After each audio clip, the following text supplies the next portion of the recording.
ओम अज्ञानतिमिरान्धस्य ज्ञानाञ्जनशलाकया चक्षुरुन्मिलितं येन तस्मै श्रीगुरुवे नमः। नमो महावदन्याय कृष्ण प्रेम प्रदायते कृष्णाय कृष्ण चैतन्य नामने गौरतुषे नमः। हे कृष्ण करुणा सिंधु दीन बंधो जगतपते गोपेश गोपिका कांत राधा कांत नमोस्तुते। तप्त कांचन गौरांगी राधे वृंदावनेश्वरी विश्वभानुसुते देवी प्रणमामि हरिप्रिय।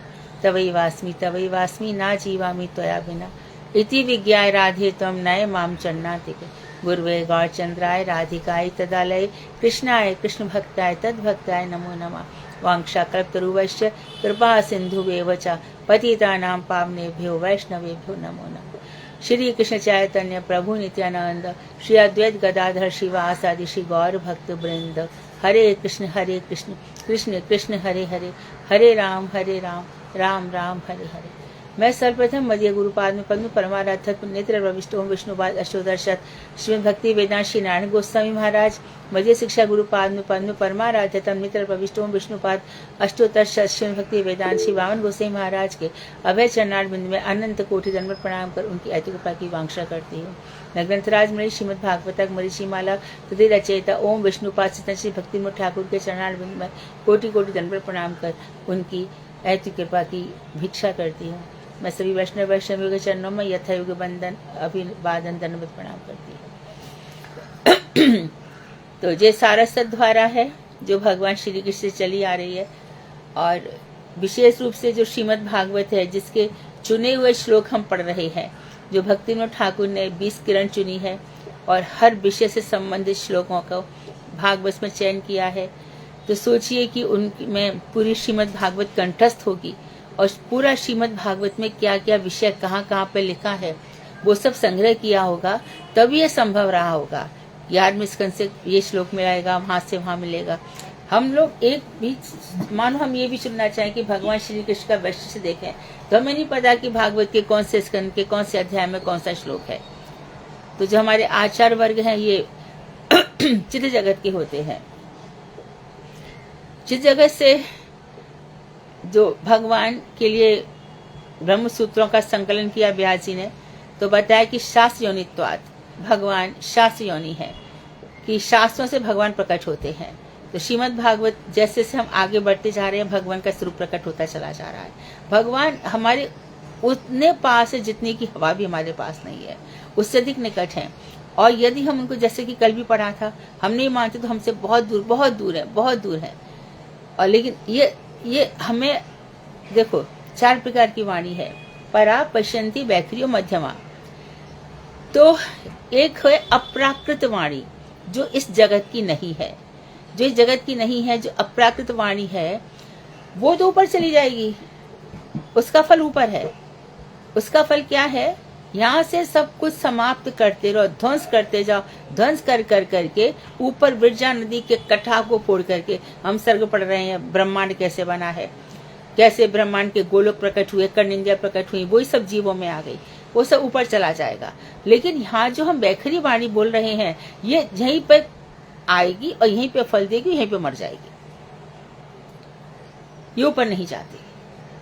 ये इसी लोक तक जाएगी जहाँ पे नरक भी भोगना है, स्वर्ग भी भोगना है, इसी वाणी से। तो हम जितना अपना समय व्यर्थ करते हैं अनेक अन्य बातें करने में, उससे अधिक हमने नाम लिया होता तो ऊपर जाने का रास्ता आसान हो जाता है। और यहाँ की वाणी तो यहीं रह जाती है, ऊपर इस वाणी का कुछ काम ही नहीं है। माते तू भाग यहाँ से, तेरे पास ना भगवान का जप है ना कुछ है, तो ऊपर काम ही नहीं है। इसीलिए जितने भी ये इस्लाम है या यहूदी है या यीशु जो कुछ भी है, इससे ऊपर कुछ भी नहीं आ सकता है इसमें से, क्योंकि ऊपर जाएंगे वैदिक मंत्र, ऊपर के जगत के है ही नहीं, यही की है पे। अभी तो इतने सारे हम लोग देखते ना जाने कितने और प्रकट हो जाएंगे, रोज नए नए प्रकट हो जाएंगे, मन ग्रंथ हो जाएंगे। और अभी तो धर्म के नाम पे मजाक हो गया, यीशु मसीह का आटा उतार देंगे, उनको टीका लगा देंगे, हमारे कृष्ण कन्हैया को, गणेश जी को यीशु बना देंगे। मजाक हो गया है। सोच भी नहीं रहे कि 84 लाख में एक तुम्हारा बारी आ गई थी मनुष्य योनि की, उसका फायदा नहीं उठा पाए। तो ये आत्मा होती है, फॉलन सोल्स होती है, पतित आत्माएं होती है। हम भगवान से कहते हैं पतित पावन है आप, पर पतित होने का भी हमें एहसास नहीं है। इतने पतित हो चुके, इतने पतित हैं हम लोग।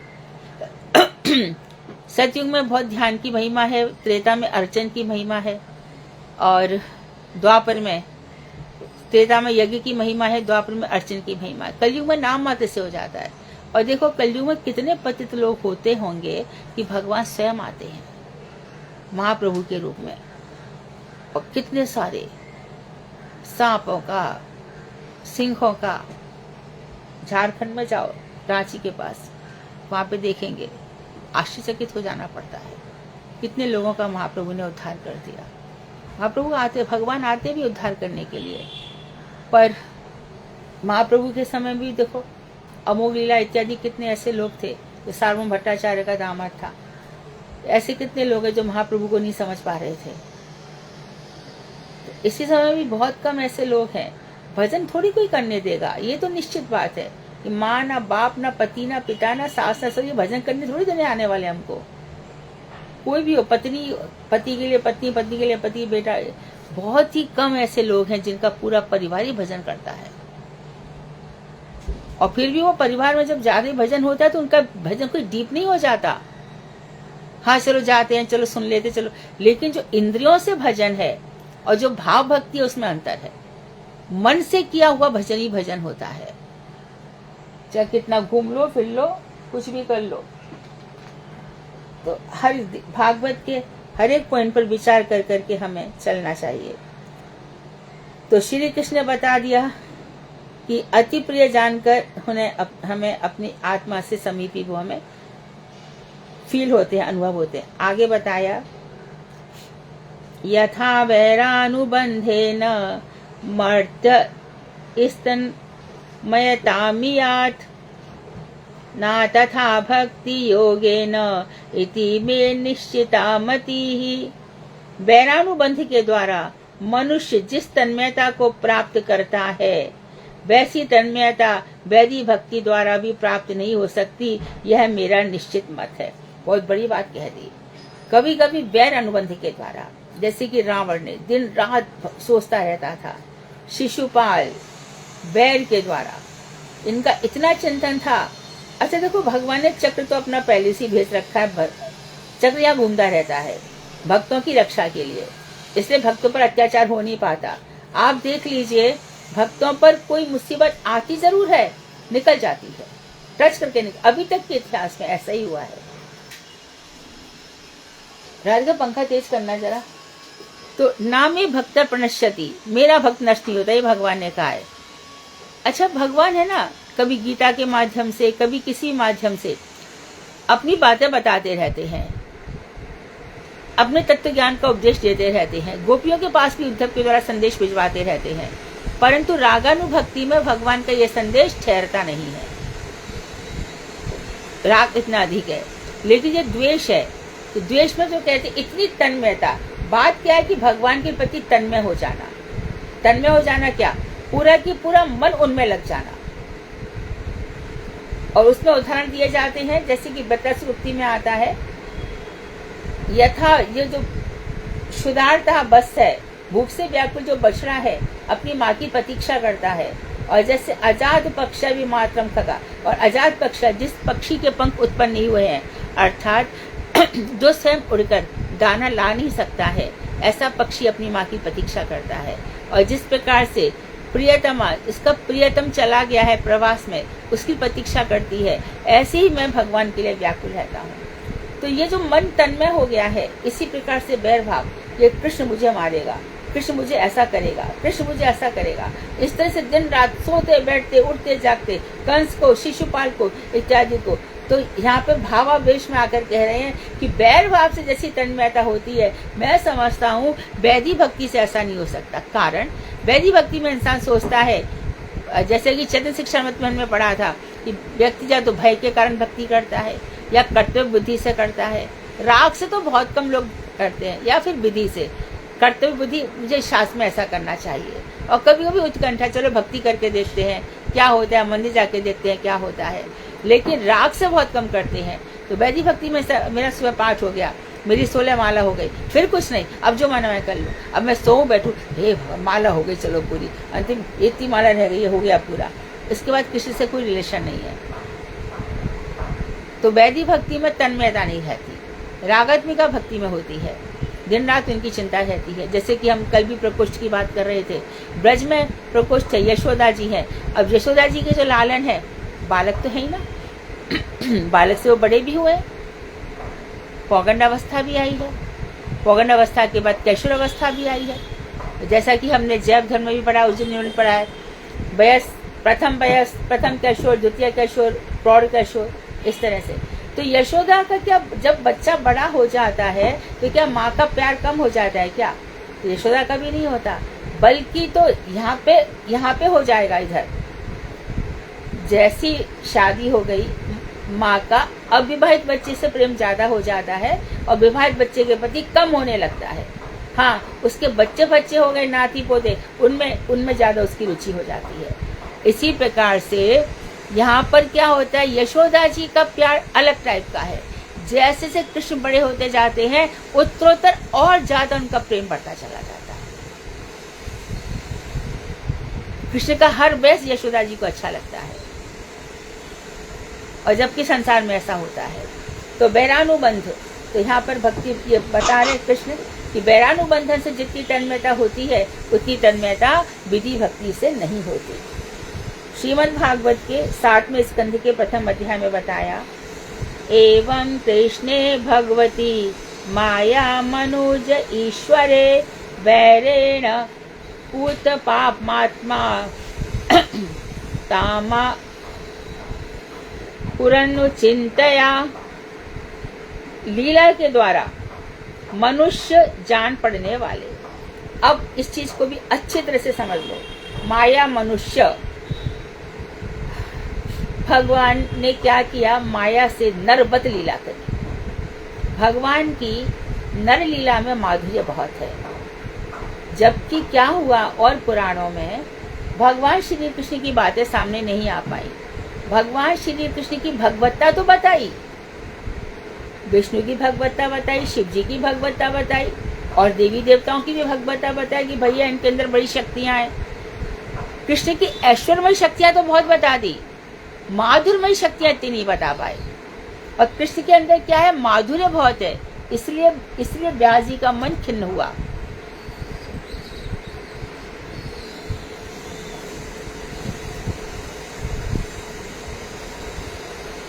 व्यास जी का मन इसलिए खिन्न हो रहा है क्योंकि भगवान श्री कृष्ण की जो मधुरमय लीला है वो बता नहीं पाए। और पुराणों में, स्कंद पुराण में देखो जगन्नाथ जी का कितना वर्णन है, और क्या कहते रह गए। कहीं पे बोल दिया गर्भों से विष्णु के अवतार हैं, कहीं पर बोल दिया नारायण के अवतार हैं, कहीं पर ये बता ही नहीं पाए कि ये सब उनकी कला है। कैसे कला है ये भी समझ लो। जैसे कि चंद्रमा होता है, चंद्रमा की 16 कला होती है, तो किसी कला में ज्यादा चांदनी होती है, किसी कला में कम। अमावस में रहते रहते बहुत कम चांदनी रह जाती है, ना के बराबर रह जाती है। उसी प्रकार से भगवान श्री कृष्ण से सब देवी देवता निकले, सब अवतार निकले हैं। तो राम में थोड़ा कम हो गया, नरसिंह में और भी थोड़ा माधुर्य कम हो गया। तो ये सब में धीरे धीरे वामन है, परशुराम भी है, ये सब शक्त्यावेश अवतार है। तो कला और विकला मतलब अंश, एते चांश कला पुंसः, अंश और कलाएं। तो ये सब भगवान के क्या हो गए, अंश हो गए। उसमें उतना माधुर्य, ऐश्वर्य, और माधुर्य तो किसी लीला में रामचंद्र जी में थोड़ा थोड़ा देखा जाता है। रामचंद्र जी की में तो कहाँ पे देखा जाता है, जब जनकपुर में जनक नंदिनी सीता जी पुष्प वाटिका में आई हैं और पुष्प चयन कर रही हैं, और उसी समय वहां से रामचंद्र निकले हैं। तो जो सीता जी ने कंगन पहन रखा है, हीरों से जड़ित हुआ, उस हीरे में भगवान श्री राम की परछाई आ गई, और परछाई इतना सुंदर श्यामल बड़ी कौन है, तो देखने लग गई। कर टेक रही पर टारत नहीं, जाते सब सुध भूल गई, सारी सुध होश सब भूल बैठी, और बस उस कंगन को देखती ही रह गई, इतना सुंदर कौन है। बाद में उनकी आंख उठी है। तो यहाँ पर थोड़ा सा वर्णन मिलता है पूर्व राग सीता का और राम का। और राम भी जब वाल्मीकि के विश्वामित्र के चरण दबा रहे हैं, तब प्राची दिशि ससी उगे सुहावा, सिय मुख स्तरी से देख सुख पावा। पूर्व दिशा में जैसे चंद्रमा उदित हुआ, तो चंद्रमा का जो लावण्य है और सीता का जो औरा है वो सेम मिल रहा था। तो प्राची दिशा में शशि चंद्रमा जैसे उग रहा है, तो उन्होंने कहा सिया के मुख तरी देख सक पावा। तो उस समय भरत जी पहचान गए भैया क्या चाहते हैं। तो भरत जी ने कहा था कि चलो पुष्प वाटिका देखाएं। तो रामचंद्र जी से नहीं कहा, लक्ष्मण जी कह रहे हैं कि हे गुरुदेव आपकी आज्ञा हो तो जनकपुरी देख के आ जाते हैं। तो आज्ञा लेकर के गए हैं। ये रामचंद्र जी मात पिता गुरु नावही माथा, प्रातः काल उठ के रघुनाथा, मात पिता गुरु नावही माथा। उठ जाते हैं, मात पिता गुरु जी को प्रणाम करते हैं। उसी समय आज्ञा मांगी है, उसी समय गए हैं। तो थोड़ा बहुत लीला का जो माधुर्य राम के देखने में आता है। सीता आ गई है परंतु बहुत सुंदर वर्णन। यहाँ राधा जी के साथ तो पग पग पे माधुर्य की एकता है। मोदन मादन तक भाव पहुंच जाता है, प्रेम बच्चे तक भाव पहुंच जाता है। रूप गोस्वामी को तभी हमें याद करना पड़ता है। रूप गोस्वामी ने इन्हीं सब भावों से विभावित होकर सब किया। क्यों रूप गोस्वामी चाहिए? इसीलिए चाहिए, इतना माधुर्य और कहीं नहीं आया। तो वहां की जो स्त्रियां हैं रामचंद्र जी के, अयोध्या की, जब रामचंद्र जी वहां से गए हैं तब लिखा है कि रामचंद्र जी को देखा है और देख करके आंखों के रास्ते से हृदय में ले गए हैं और कपाट बंद कर लिए हैं हृदय के तरफ। अब यहाँ से राम नहीं निकलेंगे। यही सब स्त्रियां गोपियां बन के पैदा हुई कृष्ण के समय में। और जब राम को वनवास दिया है उस समय भी सौंदर्य का वर्णन कुछ कम नहीं है। जटाएं धारण करी है, बलकल धारण करे है, श्यामल वर्ण है, मुस्कुराते हुए और वक्षस्थल चौड़ा, कौस्तुमणि तो रहेगी रहेगी, श्रीवत्स का चिन्ह रहेगा ही रहेगा, तूर्णिल कस लिया है पीछे बाण में। सौंदर्य तो भाव ही अद्भुत है। और रास्ते की लोग क्या कह रहे हैं, रानी में जानी अयानी महा पविपाहन हूँ ते कठोर ही है, राजहु काज अकाज न जान्यो तिये के जिन कान कियो है, ऐसी मनोहर मूरत ये प्रीतम बिछुरे कैसे प्रीतम लोग जियो है। रानी में जानी अयानी महा, ये रानी के कैसी अज्ञानी है। पभी पाहन होते कठोर ही है, पत्थर से भी ज्यादा, वज्र से भी ज्यादा इसका कठोर हृदय है। राजा भी कैसा था, क्या करना चाहिए क्या नहीं करना चाहिए स्त्री की बातों में आ गया। दिए के जिन कान कियो है, ऐसी मनोहर मूर्ति ये, कितनी सुंदर मन को हर लेने वाली इनकी श्यामल सुंदर मूर्ति है। बिछुड़े कैसे प्रीतम लोग जियो है, इनसे बिछुड़ के कोई कैसे जी सकता है। तो इस तरह से कवितावली में बड़े सुंदर सुंदर वर्णन तुलसीदास जी ने करे हैं इनके सौंदर्य का। परंतु कृष्ण की तो माधुर्य का वर्णन ही मत पूछो। और ये माधुर्य हमें कहाँ मिला? हमने चेतन जैव धर्म में पढ़ा था, कुछ बहुत कुछ अंशों में पढ़ा था, उज्ज्वल नीलमणि वर्णन में बहुत कुछ अंशों में, राधा रस सुधा निधि में इनके सौंदर्य का वर्णन लिखा है। तो जो इतने सुंदर है, हम सब के वो बहुत समीप हैं। हम आपस में बात कर रहे हैं, हम में से कौन सा भक्त कहाँ किस निकल जाए, किस ऊंचाइयों तक। तो जो मंत्र जाप है, जैसे कि हम वाणी की बात कर रहे थे, मंत्र जाप हमारा ऊपर जाएगा, हमें चित्त जगत क्यों ले जाएगा, बाकी वाणी हमें नीचे धकेल देंगी।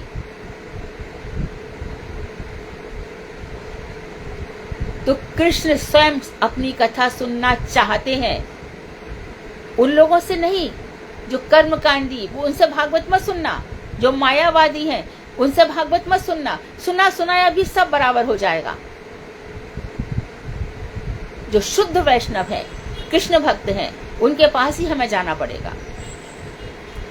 तो ये जो नर लीला है, माधुर लीला कृष्ण की, तो बैरानुबंधन और विधि की हमने बात करी।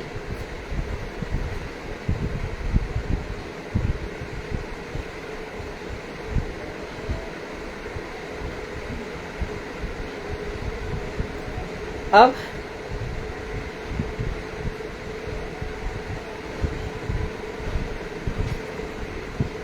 तो लीला के द्वारा मनुष्य जान पड़ने वाले सर्वशक्तिमान भगवान श्री कृष्ण से बैर करने वाले अनेकों व्यक्ति भी उनका चिंतन करते करते पाप रहित होकर उन्हीं को प्राप्त हो गए हैं।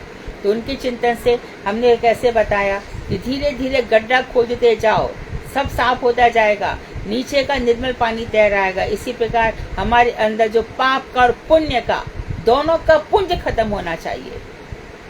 तो अरे पाप तो खत्म हो गए, कोई बात नहीं, हमें अपमान हो रहा था, दरिद्रता मिल रही थी, रोग मिल रहे थे, व्याधि मिल रही थी, टेंशन मिल रहे थे, बीमार रहते थे, पाप तो खत्म हुए, चलो पुण्य का फल तो भोग के देख लें। अरे कितना सुख है, कितना आराम है, नौकर है, परिचारक है, गाड़ियां चल रही हैं, ये सब हो रहा है, हमारा फर्स्ट क्लास सब हो रहा है, भोग के तो देख लें। ये भी जब नष्ट हो जाएंगे तब तो भक्ति जागेगी, क्योंकि पाप पुण्य माया की वृत्तियां हैं। तो उनका फिर चित्त धीरे धीरे सब नष्ट हो जाएगा, निर्मल धारा बहने लग जाएगी, तब भक्ति जागेगी। आगे बता रहे हैं, कामा द्वेषेद भयात् स्नेहात् यदा भवन्तेश्वरा मनाः आवेशत् तदगम हित्वा बहवः तन्द्गतिं गताः। आगे बताया क्या, और किसने किससे पाया? गोप्यः कामात् भयात् कंशो द्वेषात् चैद्यादयो नृपाः संबन्धात् विष्णयाः स्नेहात् यूयं भक्तया वयं विभो। सबका बता दिया किसने कैसे पाया। जिस प्रकार वैदिक भक्ति के द्वारा ईश्वर में चित्त आविष्ट करने के कारण या फलस्वरूप पाप आदि से रहित होकर भगवान की प्राप्ति हो जाती है। वैदिक भक्ति से मनुष्य पाप आदि से रहित हो जाता है, चित्त तो निर्मल हो जाता है, क्योंकि जिसने भगवान का नाम रटा। भाव कुभाव अनक आलसहु नाम जपत मंगल दशितसहु। मंगल ही मंगल उसका होने लगता है। तो मंगल कब होगा? जब अमंगल नष्ट हो जाएंगे। अमंगल क्यों होते हैं? पापों के कारण। पाप कहाँ से आ गए? बहुत जन्मों के कारण। क्यों आ गए? कामनाओं के कारण। कामना हमने क्यों रखी थी? जो हमारे थे ही भी नहीं, हमने उनके लिए कामना कर रखी थी। भगवान करे मेरी पत्नी को ये मिल जाए, मेरी पत्नी खुश हो जाए, ऐसा मैं कमाऊं, अपनी पत्नी को मैं चार्टेड प्लेन गिफ्ट करूं, ऐसा मैं ये सब। अब क्या करे? पाप करे। क्या क्या पाप करे? जो हमारे नीचे अंडर में नौकर काम करे उनकी तनख्वाह काटो, सरकार की इनकम टैक्स बचाओ, यहाँ से करो, कितना सारा झमेला करना पड़ता है। और पत्नी तो पता नहीं अब किस लोक में चली गई।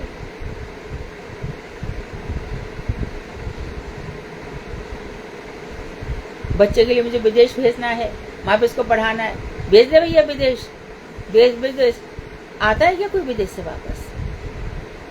कितना सब कुछ किया, कितना प्रयास किया, दुनिया पे ठोका। हमारा बच्चे विदेश गया है, क्या कर लिया? बम्बई में, आधी बम्बई कनाडा में बैठी है, माँ और बाप अकेले रूम में पड़े हैं। किसी किसी को तो भी वृद्धाश्रम तो चले गए हैं, किसी किसी को ऐसा लगता है कि जाकर के हॉस्पिटल में चले जाते हैं, एक बेड अपने लिए बजाय घर के मारे। घर में तो कभी भी मर जाएंगे तो पता नहीं चलेगा। और भगवान के भक्त होते हैं, उनका तो योग शिवम वहां में हम, इतना अंतर है, इतना फर्क है। तो श्री कृष्ण में चित्त आविष्ट हो जाने पर व्यक्ति निष्पाप हो जाता है। ऐसे अनेकों ने तद्गति अर्थात भगवान को प्राप्त किया है। अनेकों ने गीता के उपदेशों द्वारा, ब्रह्मसूत्र के द्वारा, उपनिषद विद्या द्वारा भगवान की प्राप्ति हो जाती है। उसके बाद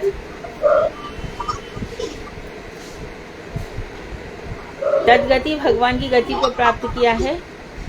अब बताया किसने किसके द्वारा? गोपियों ने काम के द्वारा। तो काम वासना ये संसार वाली नहीं है, इससे भगवान नहीं मिलते, बल्कि तो नरक मिलता है। कहाँ पे किसका माइक ऑन है यार? खुद ही बंद कर दिया करो भैया, बिना कहे बंद कर दिया करो। हरे कृष्ण कर दिया बंद। तो देखो, काम, गोपियों ने काम ये संसारी काम होगा तो नरक जाना पड़ेगा। ये है उज्जवल रस, एकदम बहुत ही शुभ्र रस है। और ये उज्जवल रस है। तो काम क्या था गोपियों का? गोपियां तद्भाव इच्छामयी थी और स्वगत सुख तात्पर्यमयी थी कि उनको खुद को सुख मिले। तत् सुखित्व की भावना थी, भगवान को कैसे सुख मिले।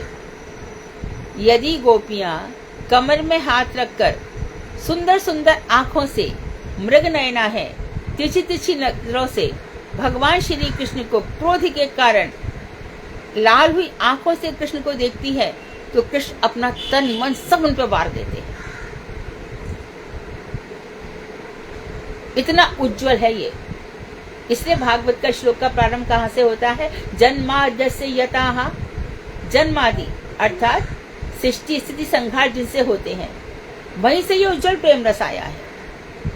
वहीं से ये वंशी की ध्वनि भी उसी आवाज निकलती है, क्लिंग। यहाँ पर प्रेम की परम सीमा है, परावधि है, और उस प्रेम में संसार से वैराग्य हो जाना स्वाभाविक है। स्त्री पुरुष का जो प्राकृत प्रेम है यहाँ घृणास्पद हो जाता है। ज्ञान के चक्षु खुल जाते हैं, अज्ञान ध्वस्त हो जाता है, और ज्ञान का स्वरूप कैसा है? सूर्य से भी अधिक प्रखर। सूर्य की पहुंच वहां हो ना हो, जो कृष्ण का ज्ञानी है, तत्वदर्शी है, उसकी वहां पहुंच हो जाती है। निरस्त कुहकम, जहां पर सारे कुहरे, संसार के सारे जितने भी विषय वासना, हर प्रकार की पुत्रेष्णा, धनेष्णा, लोकेष्णा, सारी इच्छाएं समाप्त हो जाती हैं। तो इस प्रकार से इन गोपियों ने ऐसे, तो ये सब कन्वर्ट कहां पर हो गए? कृष्ण के चरणों में। कृष्ण से खींचो तो गोपाल ही सो, रीझो तो गोपाल ही सो। मेरा रूठना है वो भी गोपाल से है, और मेरा प्रसन्नता है वो भी गोपाल ही से है। तो गोपियों ने काम से और कंस ने भय से, जैसी आकाशवाणी हो गई थी, जिस बहन को तू इतने लाड से ले जा रहा है उसी का 8वां पुत्र तेरा वध कर देगा, तब से वो भयभीत है, और भय के कारण चिंतन हुआ है। ये सब तन्मयता है, कंस के भय के द्वारा हुई है, और शिशुपाल की हुई है द्वेष से। द्वेषीय शिशुपाल, एक तो बचपन से बात हो गई थी कि जिसकी गोदी में जाकर के तेरे 4 हाथ के 2 हाथ हो जाएंगे और 3 आंखों की जगह 2 आंखें हो जाएंगी, उसी के द्वारा तू मारा जाएगा। और दूसरा और भी ज्यादा क्या हो गई कि रुक्मणी का विवाह उसकी बहन रुक्मी ने शिशुपाल से तय कर रखा था, लेकिन रुक्मणी की इच्छा से भगवान ने उनका हरण कर लिया। तो शिशुपाल तब से उनका द्वेषी हो गया। और उसके बाद भी इतना ज्यादा दुष्टता की सीमा देखो। जब सहदेव कह रहे हैं कि श्री कृष्ण की अग्र पूजा होगी, तब तक कुछ भी नहीं बोला, चुप बैठा रहा। और जैसे उनको सिंहासन पर बैठाया जाने लगा, तब उसने गालियां देना शुरू किया। ये ग्वारिया, ये अनपढ़, ये गंवार, ये गांव का स्त्री लंपट, माखन चोर, चीर चोर, जो मना है उसने कहा। तब भगवान मुस्कुराते रहे। वचन दिया था बुआ को, 100 गालियां तक कुछ नहीं कहूंगा। मालूम था ये मानेगा थोड़ी।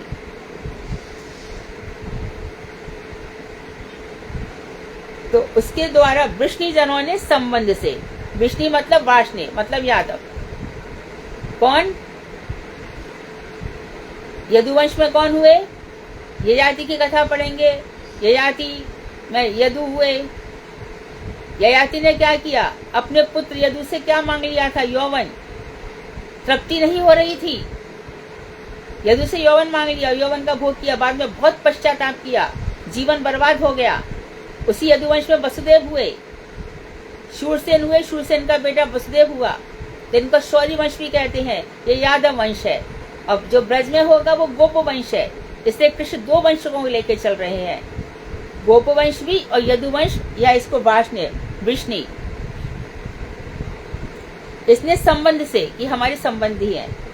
और बुद्धि के द्वारा पांडवों ने, है ना, इन सब का भगवान का, जैसे कि अर्जुन की गीता इत्यादि, बुद्धि के स्तर पर पांडवों ने। और स्नेह के द्वारा, नहीं ये फिर से देखिए, ये गलत है। गोपियों ने भय के द्वारा और शिशुपाल ने लिया द्वेष के द्वारा। और वृष्टिजनों ने संबंध बुद्धि के द्वारा, अब ठीक हो गया, संबंध बुद्धि के द्वारा, और पांडवों ने स्नेह के द्वारा। पांडवों ने जो स्नेह किया है, जैसे अर्जुन को भगवान ने गीता सिखाई है, और भीम इत्यादि से जो भीम को हमेशा भैया कह के बुलाते थे, और युधिष्ठिर को तो हरिदास वर्य कहा है।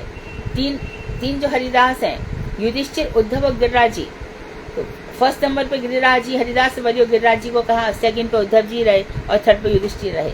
भगवान श्री कृष्ण के प्रिय हैं, जो कुछ भगवान ने आज्ञा दी उन्होंने पालन किया है।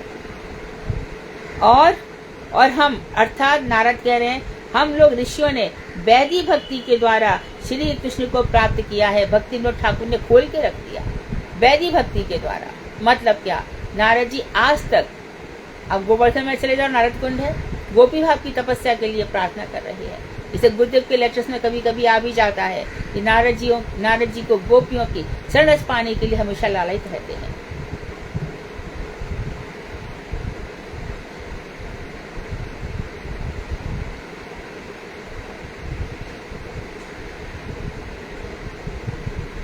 आगे बता रहे हैं, कत्मो अपि न वेणः स्यात् पंचानां पुरुषं प्रति तस्मात् तेनापुपायेन मनः कृष्णे निवेशयत्। अब बता रहे हैं, किंतु हम सब भावों में से, इन सब भावों में से कोई एक भी भाव बेन राजा में नहीं था, क्योंकि उसने इन पांचों भावों में से किसी एक भी भाव को अंगीकार नहीं किया था।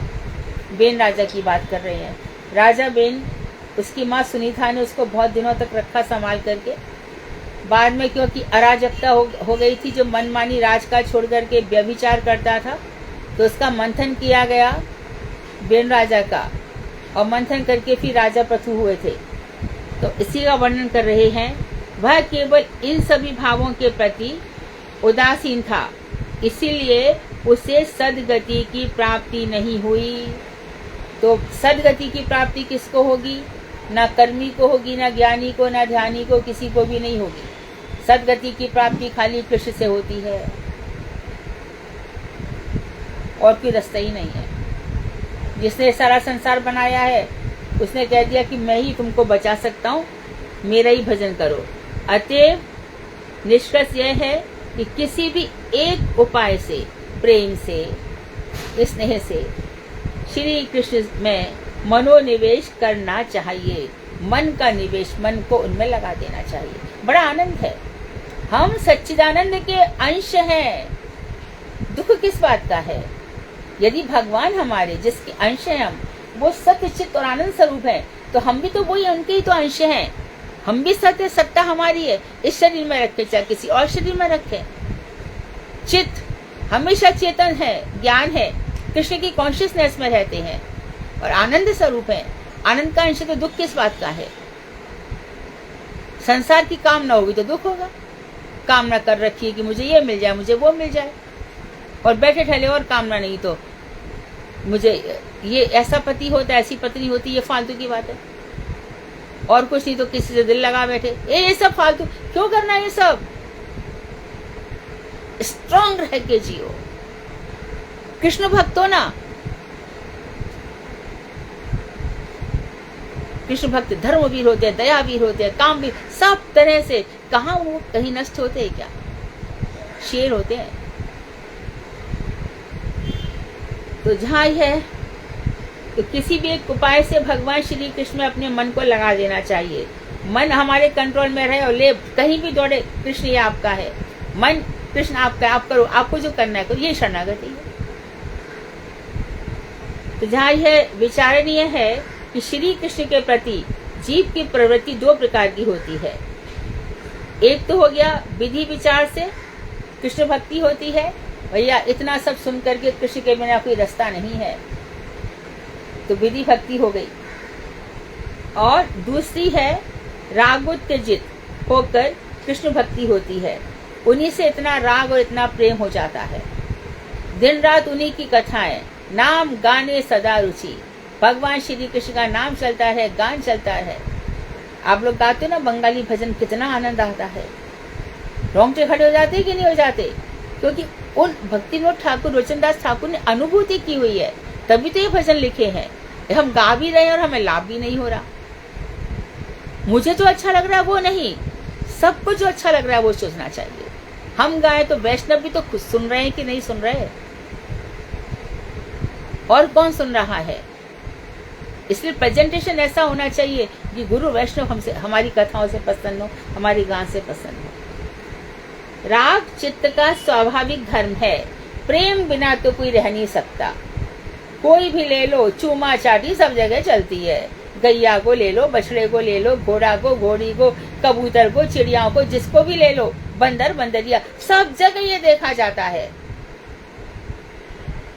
चित्त बनाए ही राग से रंजित है। एक होता है मनोरंजन, एक होता है चित्तरंजन। मन का रंजन क्या हो गया? सुख और दुख, ये मन की वृत्तियां हैं।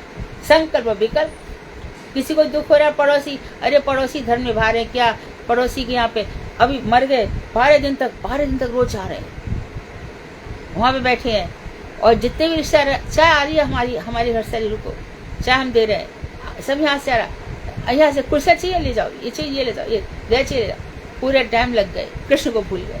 करो, कृष्ण को भूले बिना नहीं।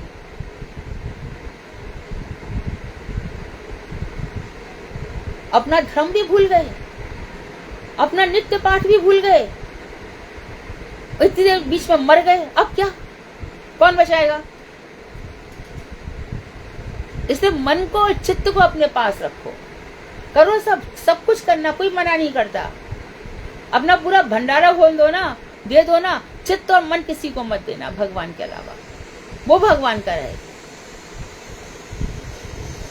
अरे वो हमारे बहुत पुराने दोस्त हैं, हमारे बहुत पुराने मित्र हैं, नेक्स्ट जन्म भी उन्हीं के साथ ही होगा, कोई रोक नहीं सकता, ये शास्त्रीय विधान है।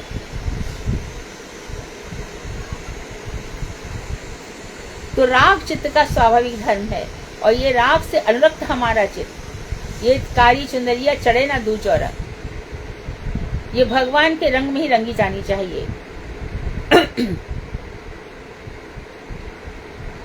और वो गाते ना, आओ मेरी सखियों मुझे मेहंदी लगाओ, मुझे श्याम सुंदर की दुल्हन बनाओ, चाहे पुरुष हो चाहे स्त्री हो। अविद्या द्वारा ग्रस्त चित्त में राग का उदय नहीं हो सकता। जिसके मन में अविद्या है, अविद्या है तो मतलब क्या? ज्ञानी नहीं है कृष्ण का, और क्या है? किसी से राग है, किसी से देश है, किसी से ईर्ष्या है, दूसरों के विषय में इतना चिंतन, अपनी चिंतन की चिंता ही नहीं है। वो क्या कर रहा है, वो क्या बोला, उसके जीवन में क्या चल रहा है, उनके यहाँ पे ये हो गया, कौन दूसरों की बात करता है? मूर्खी तो करेंगे ना, इसीलिए वो अविद्या वाले, इसलिए अज्ञानी है। इतना अपने विषय में चिंतन करो ना। चर्चा करो तो वैष्णवों की करो, उन्होंने कैसे भगवान को पाया, किस तरह से संसार में रहकर भी वो इतनी हाई स्टेज पर पहुंचे हुए हैं, उनके विषय में बताओ, कैसे जीते हैं, कैसा आचरण है उनका। अर्जुन ने वही पूछा, स्थित प्रज्ञा से का भाषा, जो आप में जिनकी प्रज्ञा स्थित हो गई है वो कैसे बोलते हैं, कैसे चलते हैं, कैसे उनका आचरण है। ये तो चौथे अध्याय में अर्जुन ने कृष्ण से पूछा है।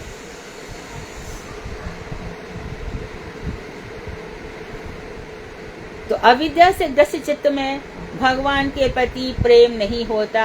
वो प्रेम कहाँ बढ़ गया है? प्रेम वही है, संसार में बढ़ गया, और कुछ नहीं तो कुत्ते घर ले आए। और लिखा हुआ है साफ, कुत्ते का स्पर्श नरकगामी है। अरे नरक किसने देखा है ऐसा? क्योंकि उस चित्त में विषय रागों में व्यस्त रहता है, संसार के प्रति क्या क्या सोचता रहता है। संसार में, भागवत में साफ लिखा है, इतने विषय संसार में, ये लोग उसी में पड़े रहते हैं, उनसे बाहर ही नहीं निकल पाते, और विषय उठा उठा के इनको फेंक भी दे तब भी उसी में घुसेंगे। इसलिए राग के उदित न होने तक विधि का अवलंबन करके रहना चाहिए। ये भक्ति करना ही साधारण जीवों का कर्तव्य है। इसलिए उनसे कहा जाता है, जब तक तुम्हारे मन में प्रेम नहीं होता, तभी कहा जाता है घर में मूर्ति ले आओ। इसलिए उनके मन को कन्वर्ट करने के लिए प्रारंभिक अवस्था में ऐसा कहा जाता है। मूर्ति को खिलाओ पिलाओ, इस बहाने धीरे धीरे चिंतन होने लगेगा। ये मूर्तियां भी बोलती हैं, मूर्त बोले काठ की, है ना। कर्माबाई की खिचड़ी भगवान ने खाई थी, सबको मालूम है। थाली भर के लाई खिचड़ो, ऊपर घी की बाट की, जी मैं मारा श्याम धनी जी, माँ बे बेटी जाट की। बाबा मारो गाम गयो है, ना जाने कद आवेगो, तिनके भरोसे भूखो रहो तो, तिनके भरोसे बैठो रहो तो, भूखो ही मर जावेगो। तो भगवान खाए हो खिलाती है, कर्माबाई खिचड़ी खिलाती है और भगवान खाते हैं। ये सच्ची हो तो। मूर्त बोले काठ की, लकड़ी की मूर्त भी कहती है हाँ मैंने खाया, तृप्तो अस्मि तृप्तो अस्मि, मैं तृप्त हूँ मैं तृप्त हूँ। तो इसलिए जो प्रारंभिक अवस्था में तब कहा जाता है कि आपकी मूर्ति है। और कोई कोई मूर्ख कहेगा अरे मंदिर में तो प्राण प्रतिष्ठा हुई है, घर में तो प्राण प्रतिष्ठा नहीं हुई, आपकी मूर्त से तो अच्छा मंदिर में आओ। अरे हमारे यहाँ तो कण कण में भगवान है। खंबे में कौन सी प्राण प्रतिष्ठा हुई थी कि नरसिंह भगवान प्रकट हुए? पूछो उनसे। समुद्र में कौन सी प्राण प्रतिष्ठा हुई थी? कच्छप भगवान अब तक है वहां पर। कौन सी प्राण प्रतिष्ठा हुई कि बराजी पृथ्वी को उठा लाए और आज भी पूजे जा रहे हैं। और जहां प्राण प्रतिष्ठा हुई वहां पे तुम लोगों से ठीक से भोजन नहीं कराया जा रहा। प्राण प्रतिष्ठा हमारे हृदय की है। ठीक है, ये शास्त्रीय विधि विधान होंगे, अर्चन पूजन के लिए सब बहुत आवश्यक है, परंतु जिस तरह से मंदिर में प्राण प्रतिष्ठा होती है उस प्रकार से वहां पर उनकी पूजा विधान भी होने चाहिए। टाइम टू टाइम उनकी सेवा होनी चाहिए। प्राण चले जाए पर सेवा ना जाए। वो तो जिन भावों से घर में ठाकुर जी लाए हैं उनको नेग्लेक्ट मत कर देना, इग्नोर मत करना। वहां पे आपको पर्सनल सेवा करने का मौका मिल रहा है।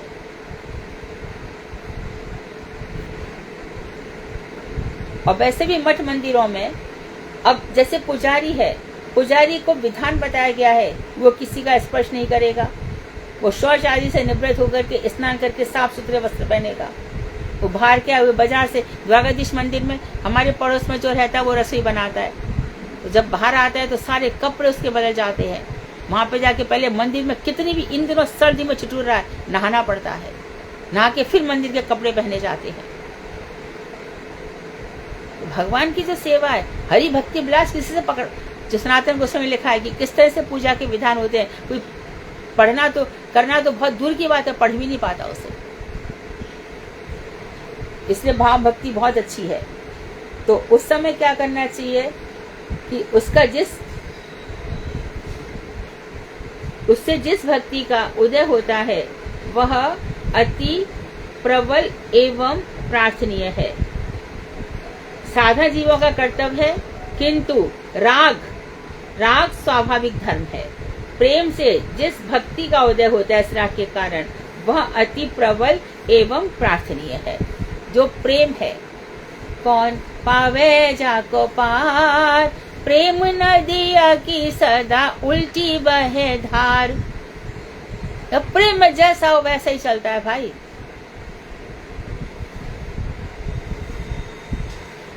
सबरी के झूठे भेद भी खपते हैं। क्या है? केवट की नाम में ठाकुर जी जाते हैं। कौन सा केवट बैठ के वेदों के मंत्र जप रहा है? निशा लेके जाते गंगा के पास, क्या वैदिक मंत्र बोल के लेके जा रहे थे क्या?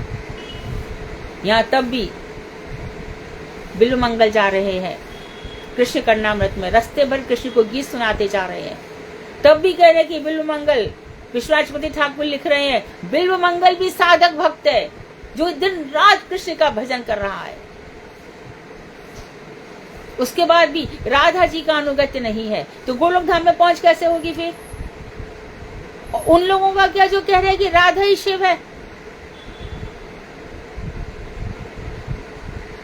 उनका क्या होगा? इसलिए हम लोग बहुत रेडी हैं कि गौड़ीय संप्रदाय में आकर तथ्य स्पष्ट हो रहे हैं।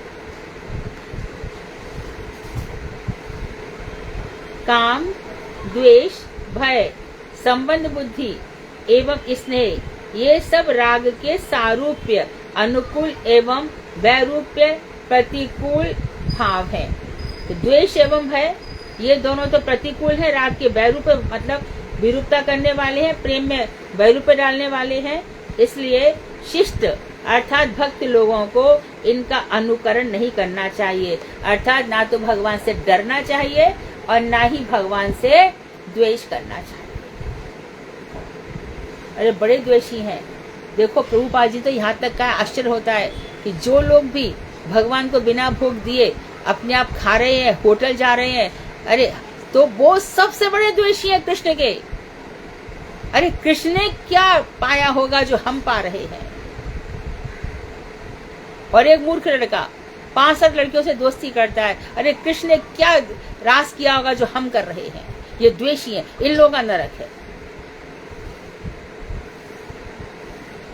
कृष्ण की बराबरी करना चाहते हैं, ऐसी भोग बुद्धि इनके अंदर आ जाती है।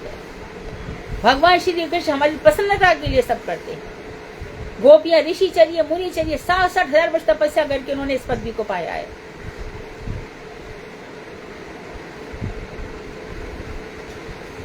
और काम, संबंध एवं स्नेह का संबंध अनुकरण करना ही वांछनीय है। हमें बस काम भाव गोपियों के भाव से और संबंध भाव से संबंध, यही हमारा प्रयोजन है।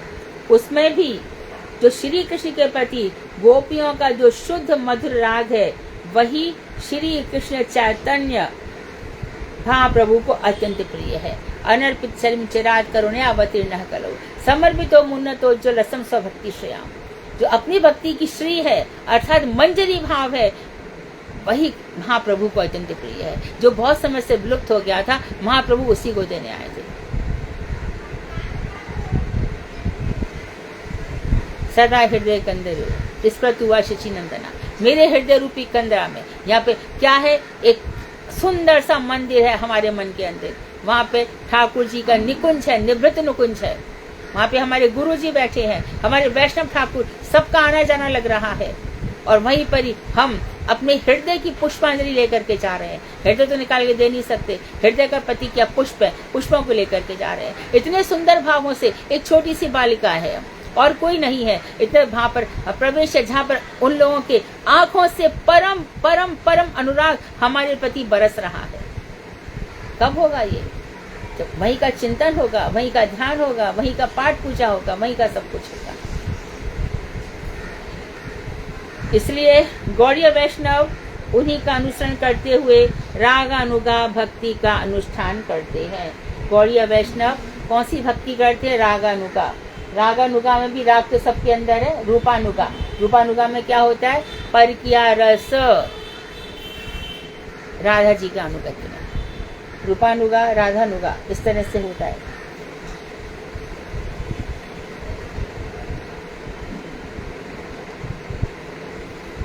आगे कह रहे हैं,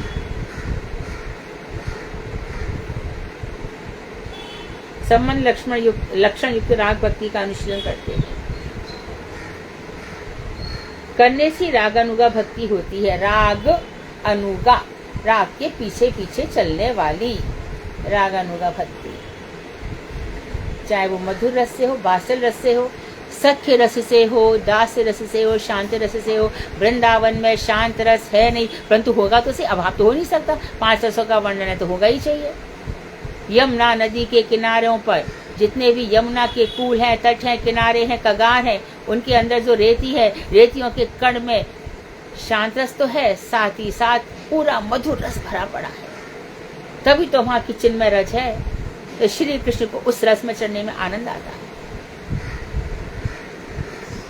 और वहां से चले जाओ तो गैया हैं, कहते गैयाओं में शांत रस है।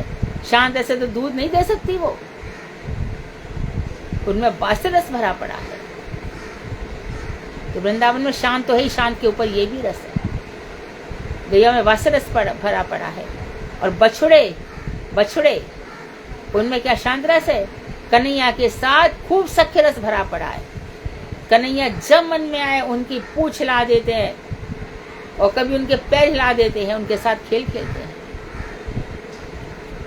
वृक्षों में शांत रस है? नहीं भैया, वृक्षों में भी देखो, कभी तो बांस रस होता है, भगवान के सिर पर छाया कर देते हैं, कभी सख्य रस होता है, लता इत्यादि पर, जैसे कि गोपियां भगवान श्री कृष्ण से आलिंगित होती हैं, उसी प्रकार लताएं तमाल वृक्ष से, कदम वृक्ष से आलिंगित होती हैं और वहां पे उद्दीपना मिलती है।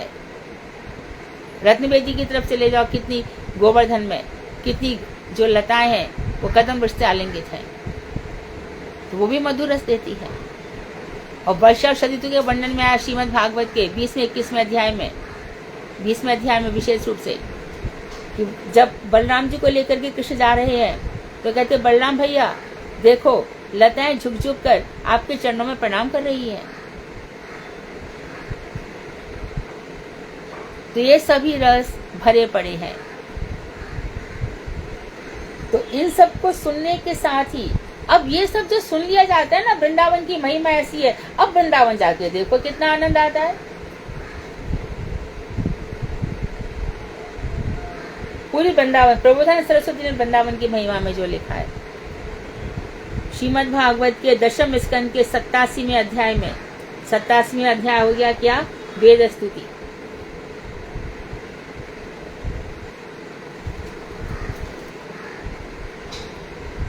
इसमें बताया है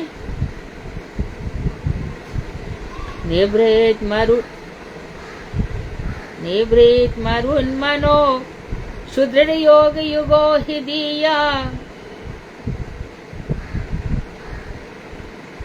न्यूनय उपासते तदरथोपि युस्मरणात् स्त्रया उर्गेन्द्र भोग भुज दंड विदग्ध धियो विषप्त धियो वयमपि ते समः समदृशो अंग्री सरोज सुधा।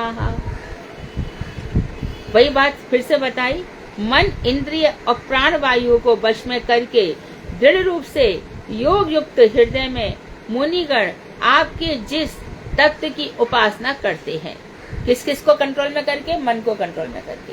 और इंद्रिय को, फोन आ गया और ध्यान चल रहा है, फिर भी फोन तो सुनाई पड़ गया ना, ध्यान कहाँ है? हमने पहले भी बताया था, बिल्कुल स्विच ऑफ मत करो, लेकिन साइलेंट जोन में डाल दो उसको, मालूम तो पड़ ही जाएगा। और जिसको बहुत जरूरी काम है उसको घर वालों के औरों के फोन नंबर होते ही हैं, रिश्तेदारों के पास, आप नहीं उठाएंगे तो दूसरे को लगाएगा। मैं कभी फोन नहीं उठाता, राधिका को लगाते हैं ना सब लोग, इस चिंता मत करो। उस समय यदि मन का ध्यान लग गया तो ध्यान, धारणा, समाधि, मन को कंट्रोल करके, इंद्रियों को कंट्रोल करके और प्राण वायु को रेचक पूरक कुंभक के अभ्यास के द्वारा ये भी प्राण वायु भी कंट्रोल में हो जाती है। इनको वश में करके दृढ़ता पूर्वक योग युक्त होकर मुनि लोग हृदय में आपके जिस तत्व की उपासना करते हैं और अनुसरण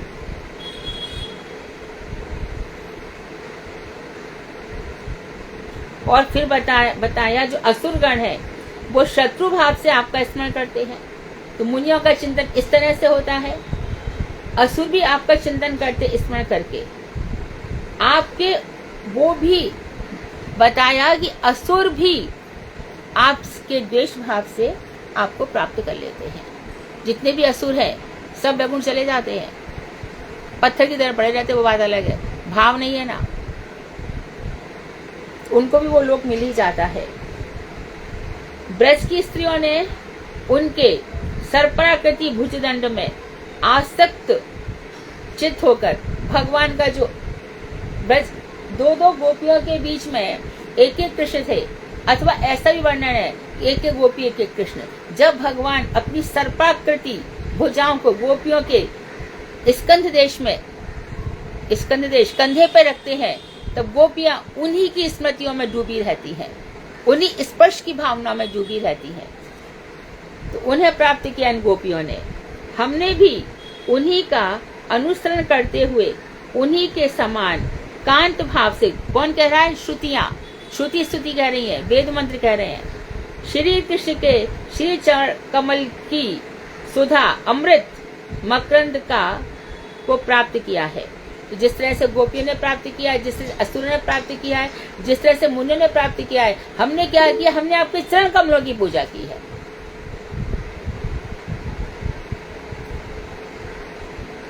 असुरों ने आपको स्मरण से प्राप्त किया, मुनियों ने अपने मन इंद्रिय प्राण वायु को कंट्रोल करके किया, और गोपियों के कंधे पर जो आपने हाथ रखा उसमें उनके रात दिन अपने चित्त में याद करके उनको प्राप्त किया। और हमने आपके उस सुधा, उस अमृत को आपके चरण कमलों की मकरंद की अर्चन करके प्राप्त किया है। इसे कहते हैं रागानुगा साधन भक्ति का उदाहरण कहा जा सकता है। तो समझे रागानुगा भक्ति कैसी होती है? ऐसी होती है। तो अम्बरीश महाराज तक वैदिक भक्ति बताई, और इसके बाद बड़े खोलकर रागानुगा भक्ति, लाख लाख भागवत तत्व की व्याख्या करने वाले इस तरह से नहीं बता सकते जैसे भक्ति विनोद ठाकुर ने रागानुगा भक्ति और वैदिक भक्ति को क्लियर किया है।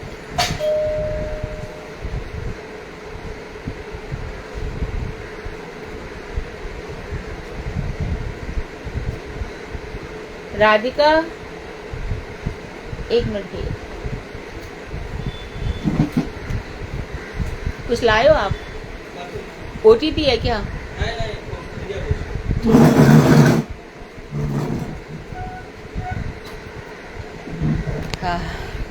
वांक्षकल्पतरुवश्य कृपा सिन्धुवेव च पतितानां पावनेभ्यो वैष्णवेभ्यो नमः।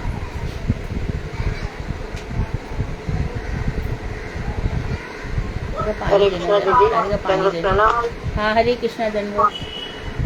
ये लास्ट लाइन जो राग के लक्षण होने पर भी वायु और देश आदि का अत्यंत है ही है क्या? मतलब एक लाइन रह गई है क्या? हाँ? उदाहरण कहा जा सकता है, यहीं तक था ना? कहाँ पूछ रहे हो आप? ये लास्ट लाइन जो है, रागानुगा साधन भक्ति का उदाहरण यही तो। नहीं, ये नीचे वाली जो पहला श्लोक है ना, ये लास्ट जो आपने पढ़ा उससे पहले, राग के लक्षण होने पर भी वायु और देश आदि अत्यंत है ही है। कौन सा श्लोक है? 80? इसलिए केवल नाम श्लोक का नाम 89 मैं तो 80 पर ही हूँ ना। 89 का लास्ट 79 हाँ 79, हाँ 79 का लास्ट में।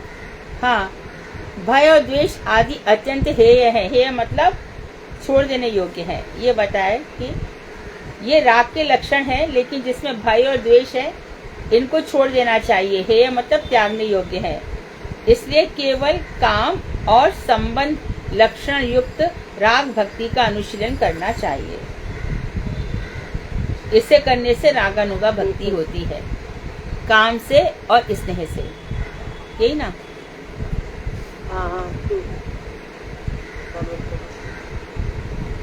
हरे कृष्णा दीदी, दंडवत प्रणाम। हाँ। एक ही रह गया था दीदी श्लोक, एक ही रह गया। खत्म हो जाएगी जी। हाँ, बात तो सही है आपकी। हरे कृष्णा दीदी। हाँ, ये बहुत प्रसिद्ध श्लोक। हाँ, पढ़ रही हूँ। 10वें अध्याय के 33वां श्लोक, यानी कि ठीक उसके बाद हमारा ये खत्म हो गया रास पंचाध्याय 32 पर। तब 33 में कह रहे हैं, अनुग्रहाय भक्तानां मानुषं देहमाश्रिताः भजते तादृशी क्रीडाया श्रुत्वा तत्परो भवेत्।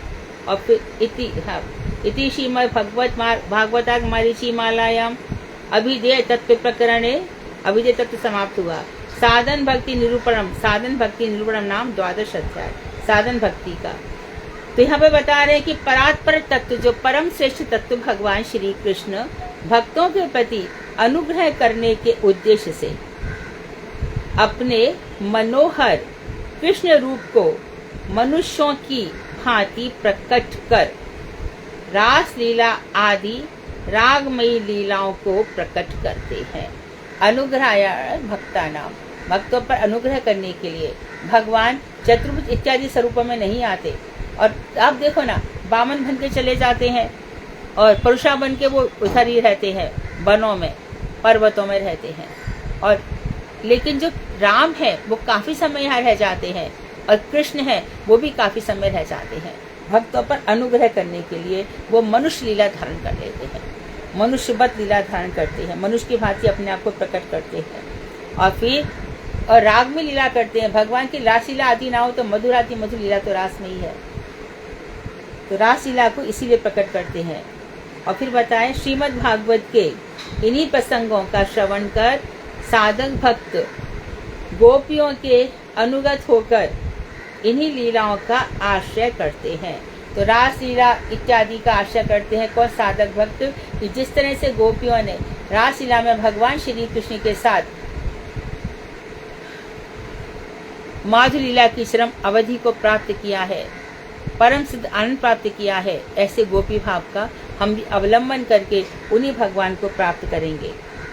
यही रागानुगा भक्ति है। गोपियों की भक्ति का जो प्रेम है, राग, उसी का अनुसरण करना। साधन के समय इसे साधन लक्षणा भक्ति तथा सिद्धि के समय इसी को क्या कहते हैं? साक्षात रसमयी प्रेम लक्षणा भक्ति कहते हैं।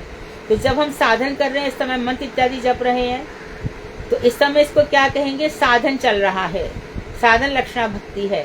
और जब हमें सिद्धि मिल जाएगी, सिद्धि का भी अर्थ समझ लो कि पहले साधन भक्ति हो गई, फिर भाव भक्ति हो गई, फिर प्रेमा भक्ति हो गई, फिर स्वरूप सिद्धि हो जाएगी। हमारा क्या स्वरूप है, नित्य जगत में हमारा कौन सी मंजरी स्वरूप है, ये प्रकट हो जाएगा। फिर पांचवा है वस्तु सिद्धि। वस्तु सिद्धि में भगवान श्री कृष्ण जिस भी धाम में लीला कर रहे होंगे अथवा गोलोक धाम में, दोनों में से एक में हम चले जाएंगे और कृष्ण की प्राप्ति हो जाएगी। तो इसको कहते हैं वस्तु सिद्धि। और इसका नाम क्या है? साक्षात रसमयी प्रेम लक्षणा भक्ति। साक्षात रूप से भगवान की प्राप्ति रसमयी प्रेम लक्षणा भक्ति कहते हैं। साधन एवं कृष्ण कृपा से इसका फल प्राप्त होता है। दोनों चीज चलती है। वही यशोदा वाली बात, हारी नहीं यशोदा और कृष्ण कृपा करी। इसी प्रकार से दो अंगुल हमेशा रहेंगे। हमारा साधन पे दृढ़ता पूर्वक दिन पे दिन और गहरा होता चला जाएगा। साधन होने पर कृष्ण का कुछ लक्षण नहीं दिखाई देता भक्ति का। क्या कृष्ण पर कृपा कर रहे हैं? कुछ नहीं। जितनी भक्ति सुदृढ़ होती जाएगी तभी होगा। हमारा साधन होगा, उनकी कृपा होगी। यही फल है। इस विषय में सावधानी पूर्वक कपटता रहित होकर रसास्वादन करना आवश्यक है। बस रसास्वादन करो, कपट मत रखो, कुहक मत रखो, अकैतव होकर, कैतव रहित होकर, धर्म अर्थ काम मोक्ष की चिंता ना रहे। मेरा परिवार सुखी रहे, मेरा पति सही हो जाए, मेरी पत्नी सही हो जाए, मेरा ये हो जाए, मेरा वो हो जाए। ये सब योगक्षेम तो वो उनका काम है। जैसे कि बादल का काम बरसना है, इसी प्रकार श्री कृष्ण का काम है अपने भक्तों का योगक्षेम वहन करना। उसके लिए प्रार्थना करने के लिए समय मत बिगाड़ो। वो करेंगे ही। और जब उनको नहीं करना है तो लाख प्रार्थना कर लो, नहीं करेंगे। इसलिए भैया उनको जो करना है करें, अपनी बात संभालें, अपनी प्रतिज्ञा संभालें। वांग शकल तुरुवश्य कृपा सिंधु बेवचा पतितानां पावनेभ्यो वैष्णवेभ्यो। हरे कृष्णा दीदी, दंडवत प्रणाम। दीदी, जैसे बार बार आप बताते हैं कि विषय श्री कृष्ण भगवान स्वयं है और आश्रय जाति में राधा रानी और हमारे गुरु वर्ग आते हैं। तो दीदी, जैसे हम जैसे लोग हैं वो किसमें आश्रय? आश्रय हम विषय थोड़ी हो सकते हैं कभी। विषय तो मात्र कृष्ण है। विषय तो हो ही नहीं सकते दीदी। हम आश्रय में भी नहीं आते अभी तो। नहीं, अवलंबन अधीन है। हम उनसे प्रार्थना करते हैं कि भाई हमें भी लगा दो। आपने पूछा, आश्रय में मान सकते हैं अपने आप को। हाँ, आपने पूछा कि हम कौन हैं, तो हम सब आश्रय जातीय ही रहेंगे। और अब आप यदि पूछे कि हम किसके अनुगत्य में, तब इसका उत्तर होगा गुरु वैष्णवों के, राधा जी के और भागवत जी आश्रय तत्व है। ठीक है दीदी, यही पूछना चाह रही थी। दंडवत प्रणाम दीदी।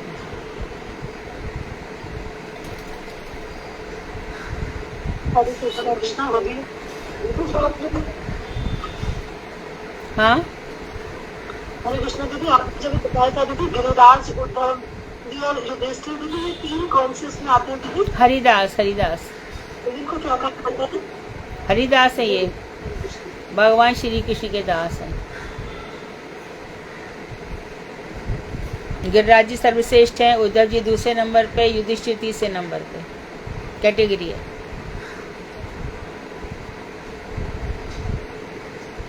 हरे कृष्णा दीदी, दंडवत प्रणाम। हाँ, दीदी गहरा अनुबंध का एक बार से मुझे बता दें कि गहरा अनुबंध के द्वारा मनुष्य जिस तन्मयता को प्राप्त करता है, वैसी तन्मयता वैधि भक्ता द्वारा भी प्राप्त नहीं हो सकती। किसके द्वारा बैर अनुबंध पूछ रही हो? हाँ जी दीदी, बैर मतलब दुश्मनी के भाव से, जैसे कि कस्त ने प्राप्त किया, शिशुपाल ने प्राप्त किया, दंतभक्त ने प्राप्त किया, सभी आ जाएंगे, सारे असुर आ जाएंगे इसमें, जरासंध सब कोई आ जाएगा।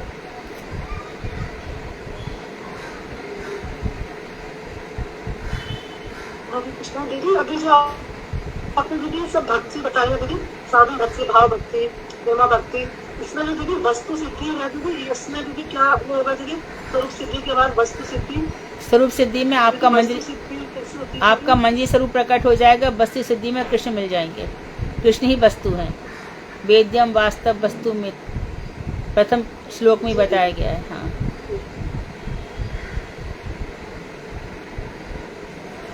वही वस्तु शिवदम है, वही तापत्र उन्मूलनम है।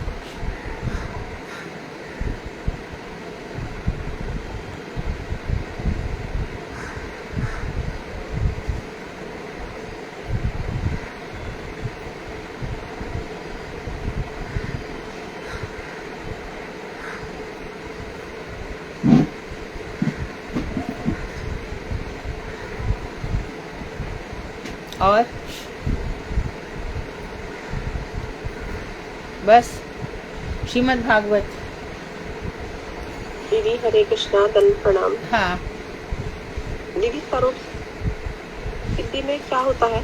कैसे पता चलता है कि साधक की क्या कौन सा स्वरूप है?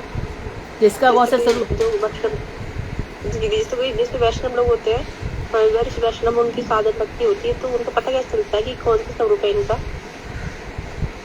फिर से पूछो, धीरे धीरे आराम से पूछो, क्या पूछ रहे हो? दीदी स्वरूप सिद्धि का क्या मतलब है? मतलब पता कैसे चलता हमें कि कैसे हमें मिलेगी? आप जब भजन करती जाएंगी तो एक दिन आपको मंदिर स्वरूप आपका अपना पता चल जाएगा। भजन की पराकाष्ठा हो जाएगी जब साधन भक्ति से ऊपर, भाव भक्ति से ऊपर, प्रेमा भक्ति। जी दीदी, प्रणाम। हर किसी का शुद्ध जगत में मंजरी भाव है, साधन नहीं है, इसलिए वो प्राप्त नहीं हो रहा है।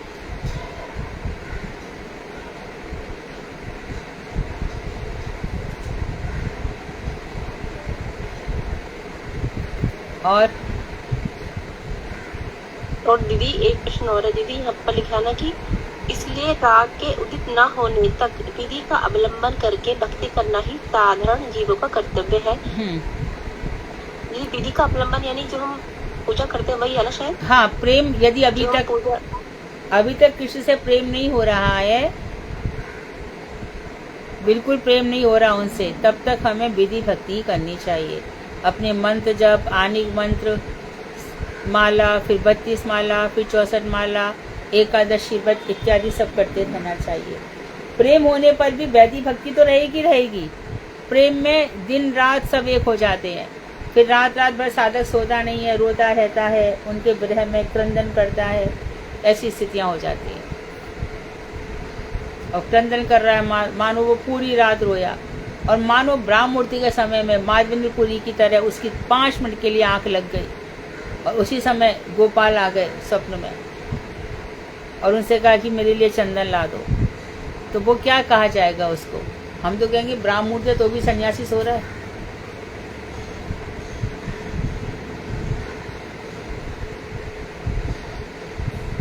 इसी प्रकार भागवत मरीचि माला, भक्तिविनोद ठाकुर थोड़ी देर के लिए ही सोए थे, वैसे वो 12 बजे से बहुत कम, 12 से 2 बजे तक ही सोते थे।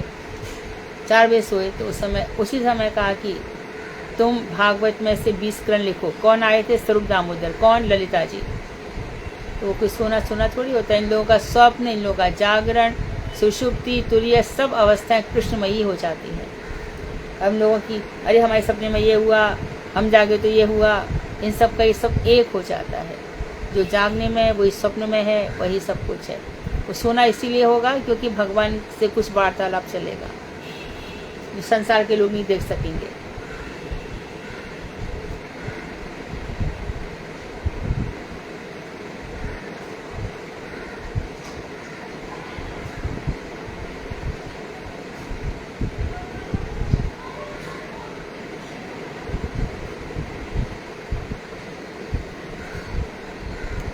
और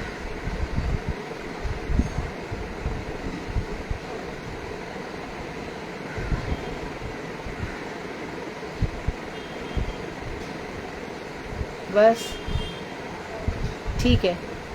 सुधा कौन बोला श्रीमद् भागवत? हरे कृष्णा दीदी दंडवत प्रणाम।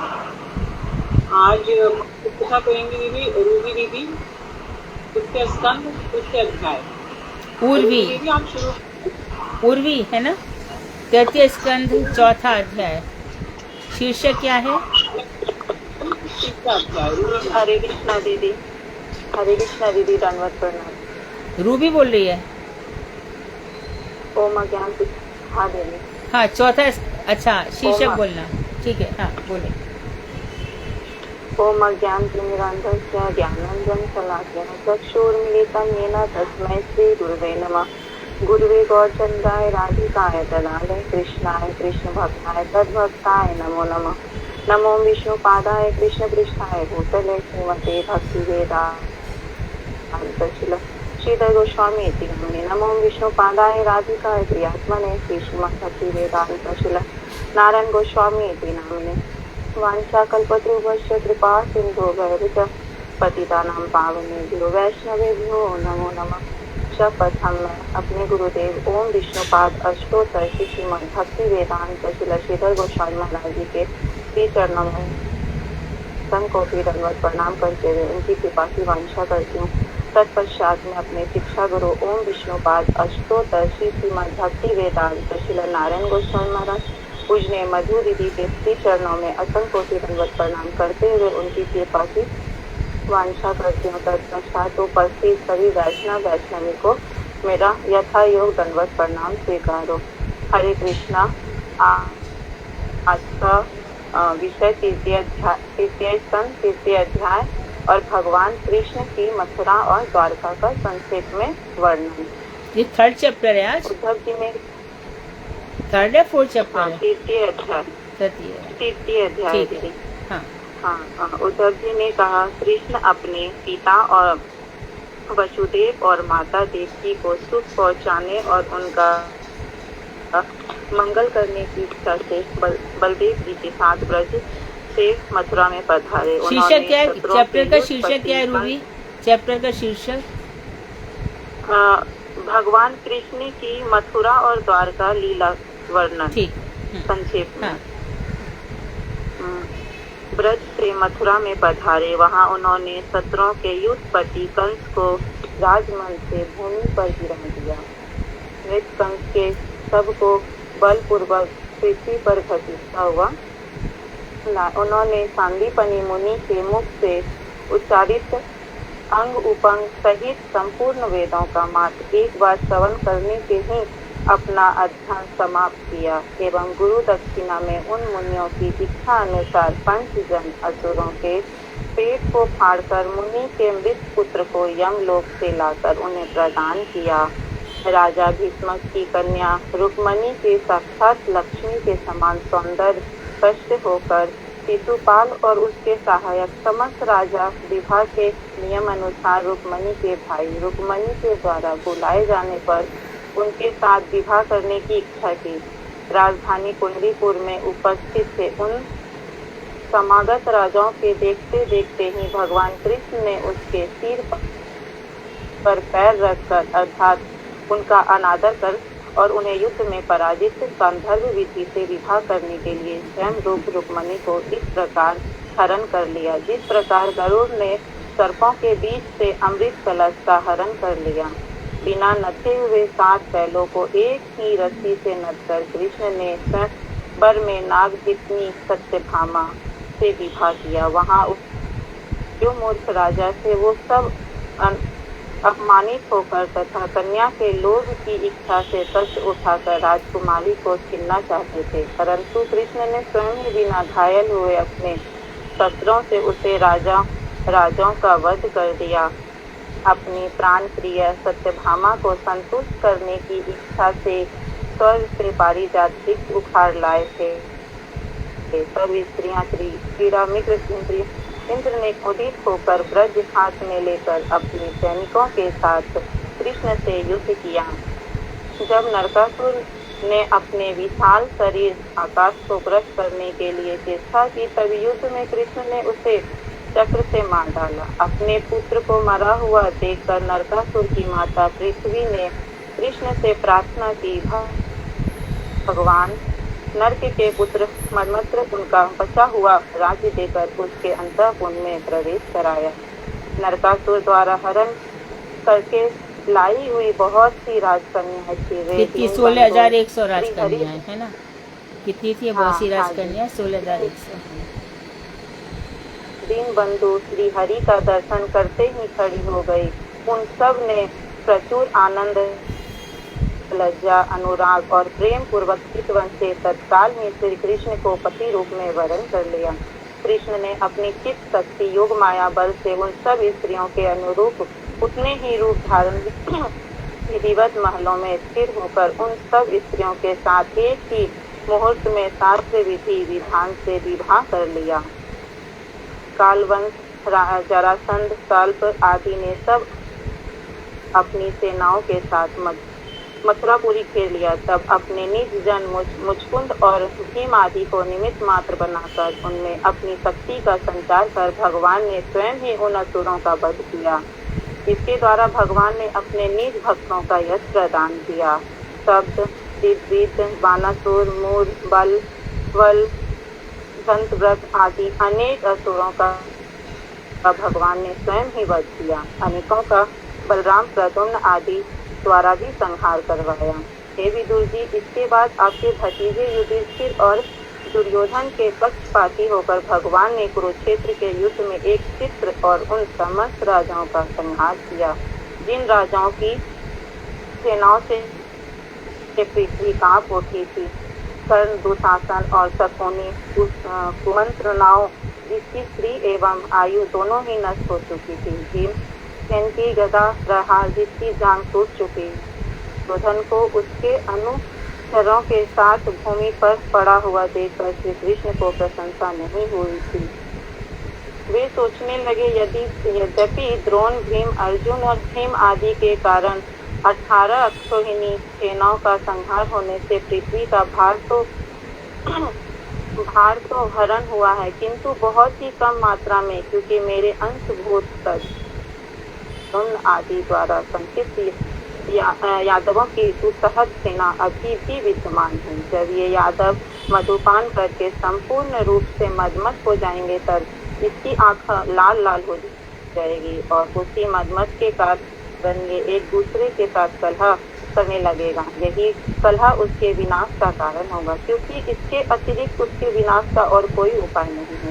नहीं, भगवान की इच्छा से उनका विनाश हो सकता इच्छा है। यही है कि ये सभी निश्चित रूप। हाँ ठीक है, भगवान की इच्छा से उनका विनाश हो सकता है, तो यदुओं का विनाश कोई भी नहीं कर सकता था। रूप से परस्पर विवाद स्वयं ही अंतहित हो जाएंगे।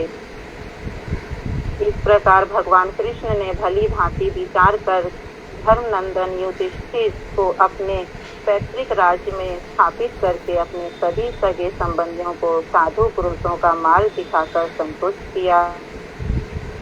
उत्तर में अभिमन्यु जो कुरुवंश बीज गर्भ स्थापित किया था, वो गर्भ द्रोण पुत्र अश्वत्थामा के ब्रह्मशस्त्र द्वारा विनष्ट हो गया था, परंतु भगवान कृष्ण ने उसे बचा लिया।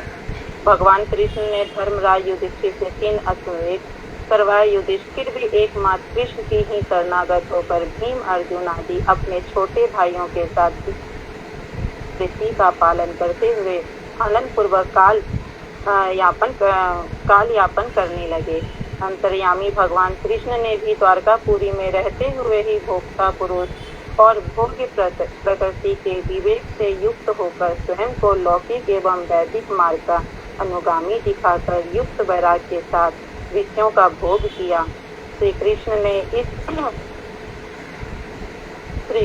इस मृत लोक को तथा देवलोक को इस भक्त और उन सब में विशेष रूप से यादवों को अत्यंत ही आनंदित किया। जो कामनिया रात्रि में अवकाश पाकर उनके निकट आती वो रमणिया साथ ही उसी क्षण रथयुक्त द्वारा प्रणय स्थापित करते हुए क्रीड़ा विहार किया। इस प्रकार बहुत वर्ष तक आनंद पूर्वक विहार क्रीड़ा रत्न रहने पर भगवान की प्रपंच में प्रकटित गृहस्थ लीला अवतरण प्राप्त करने की इच्छा हुई।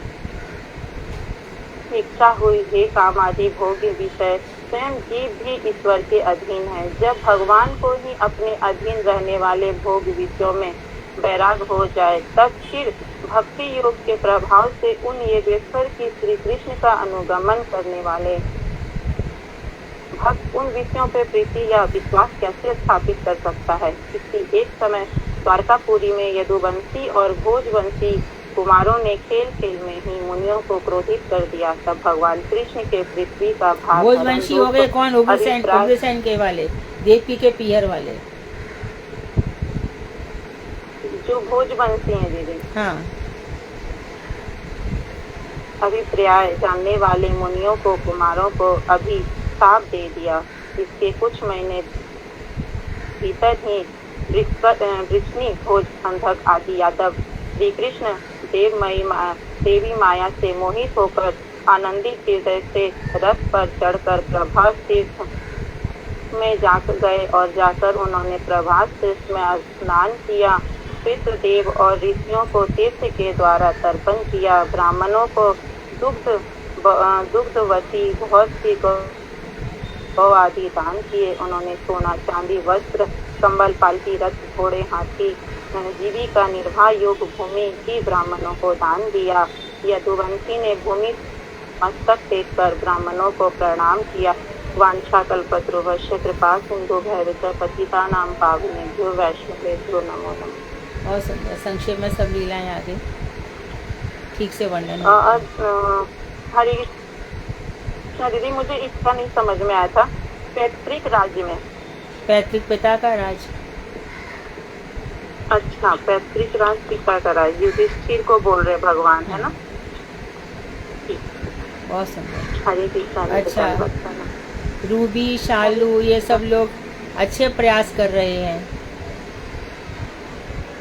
जो लोग डॉक्टर वकील इंजीनियरिंग पढ़ रहे हैं वो भी ये सब नहीं काम कर पाएंगे। कृष्ण कृपा से ये सब हो जाता है। हरे कृष्ण दीदी। हाँ हाँ बोलो। हरे कृष्ण दीदी। हाँ दीदी हाँ। आपको पता चला रामचंद्र प्रभु को बहुत जबरदस्त अटैक आया वहाँ पे? हाँ आया है, उसमें व्हाट्सएप पे आया है। हाँ बहुत जबरदस्त। रात उनकी मिसेज से बात हुई थी, उस टाइम आईसीयू में थे वो। हाँ उनको स्टंट लगा दिया है, अभी नॉर्मल हालत में हाँ, आ तो गए हैं।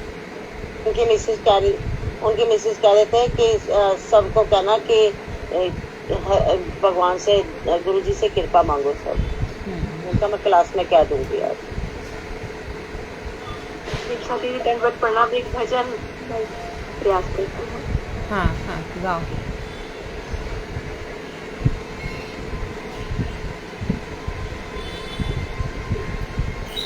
आप निवेदन करें।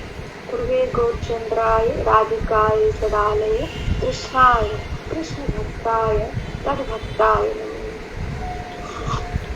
हमारा बलि दे प्रभु अमृत के हमारा पिता बंधु भाई बंधु Para sumpah siddhanta bandhu para sumpah smita mohadakudamti teitra sambandhe sare amre prayasa grihadara तुम्हारा हरियाणा में सेवा का हरियाणा तुम्हारा कालिया तारे काजी बुझाना तुम्हारा संसार गया करिबो बलवाना भालो मन नाही सेवा मात्र करी तुम्हारा संसार विसायला प्रहारी तुम्हारा मुंडा इंद्रिय चलाना श्रवण दर्शन मना तुम्हारा छलय मोरा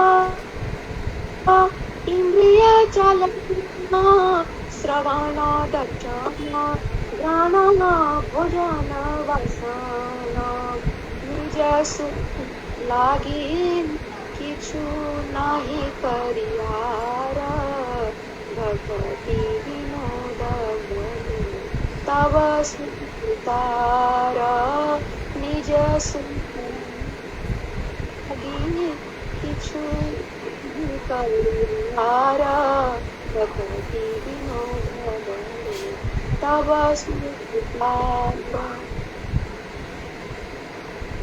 जय लाइन गो, जय भक्ति विनोद ठाकुर पूरा करो। हे प्रभु जय ध्वनि दो, जय ध्वनि दो भक्ति विनोद ठाकुर को। जय भक्ति विनोद ठाकुर भक्ति विनोद ठाकुर भक्ति विनोद। हाँ अब अर्थ बोलो। करो प्रभु कृपा करो दया करो प्रभु कृपा करो।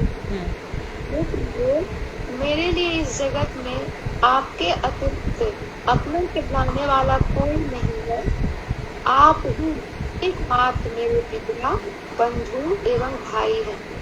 ये बंधु स्त्री पुत्र तथा पुत्री सब आपके दायित्व हैं। मैं केवल अपना कर्तव्य पालन कर रहा हूँ। यह धन जन गृह सब कुछ आपको ही है। ऐसा जानकर मैं तो पूर्वक मात्र होकर सब वस्तुओं की रक्षा कर रहा हूँ।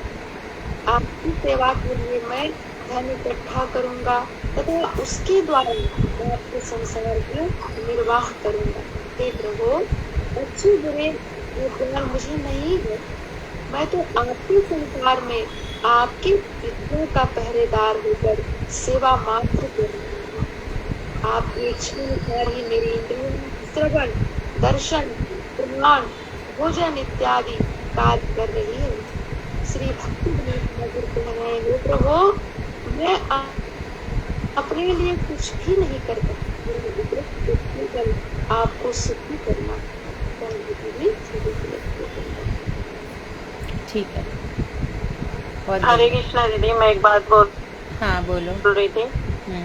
अभी आप बोले थे ना फोन साइलेंट।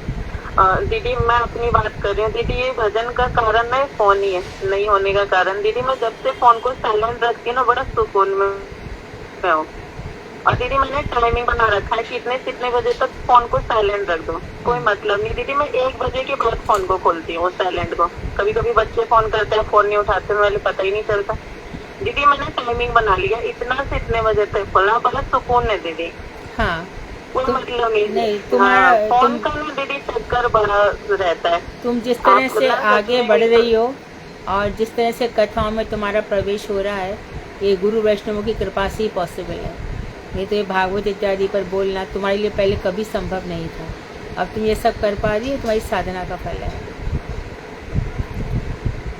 और ये सब आपकी कृपा है, मेरा कुछ नहीं है, ये सब आपको जाता है दीदी। मैं हूँ ही नहीं उस योग। ठीक है, ऐसा दैन्य भाव रहना चाहिए। और उषा दीदी, हम सब उनके रामचंद्र प्रभु की पत्नी से कहना, हम सब प्रार्थना कर रहे हैं वो जल्दी ठीक हो जाएंगे। उषा दीदी है क्लास में? ठीक है दीदी। हाँ हाँ दीदी। हाँ, आप उससे कह देना कि हम सबकी प्रार्थना है तो जल्दी ठीक हो जाएंगे। हाँ दीदी, रात तो बहुत रो रही थी वो, और यही कह रही थी कि सबको। मैंने कहा दीदी, मैं भाभी कल क्लास में भी बोल दूंगी, मैंने बोला था उनको। ठीक है, व्हाट्सएप पे खबर आ गई है उनकी, ये भी आ गया है कि अभी वो ठीक है।